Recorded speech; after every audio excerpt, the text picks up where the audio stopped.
যুক্তরাজ্যের অভ্যন্তরীণ রাজনীতিতে অভিবাসন সংকট দীর্ঘদিন ধরে আলোচনা তুঙ্গে। সরকারি তথ্য অনুযায়ী গত বছর যুক্তরাজ্যে আশ্রয় চেয়ে আবেদন করে বিভিন্ন দেশের 1,08,000 নাগরিক, এর মধ্যে 16,000ই শিক্ষার্থী। যদিও কোন দেশের কতজন শিক্ষার্থী আশ্রয় চেয়েছেন সেই তথ্য প্রকাশ করেনি সরকার।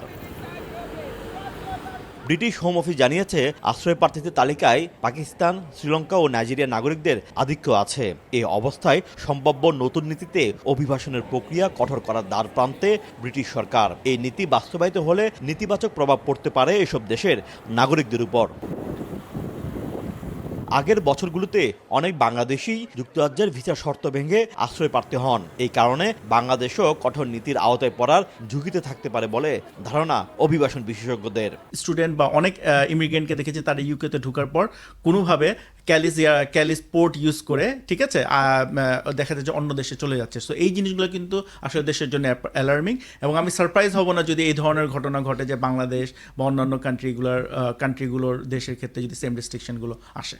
সম্ভাব্য প্রস্তাবিত নতুন নীতিতে ভবিষ্যতে ভুয়া শিক্ষার্থীর সংখ্যা কমতে পারে। একইভাবে সত্যিকারের শিক্ষার্থীদের জন্য নতুন সম্ভাবনার দ্বার উন্মোচিত হতে পারে বলে মনে করছেন অনেকে। স্টুডেন্টরা এখানে ফেস করে কিছু অ্যাবিউজারদের কারণে। সো ইউকে ইমিগ্রেশন সিস্টেম তারা নতুন যে ল নিয়ে কাজ করতেছে, তারা যদি অ্যাবিউজটাকে কন্ট্রোল করতে পারে, আলটিমেটলি আমাদের জেনুইন স্টুডেন্টগুলো কিন্তু তারা বেনিফিটেড হবে। 2024 সালে বাংলাদেশ থেকে যুক্তরাজ্যে স্টুডেন্ট ভিসার সংখ্যা কমেছে 31%। গেল কয়েক বছরে বিপুল সংখ্যক মানুষ বাংলাদেশ থেকে যুক্তরাজ্যে উচ্চশিক্ষার্থী ও কাজের ভিসা এসেছেন। পরবর্তীতে তাদের অনেকে আশ্রয়ের আবেদন করেছেন এখানে। এর ফলে ভিসার শর্ত কঠিন করার তালিকায় আগামীতে বাংলাদেশের নামও উঠে আসতে পারে। শোয়েব কবির, সময় সংবাদ, লন্ডন।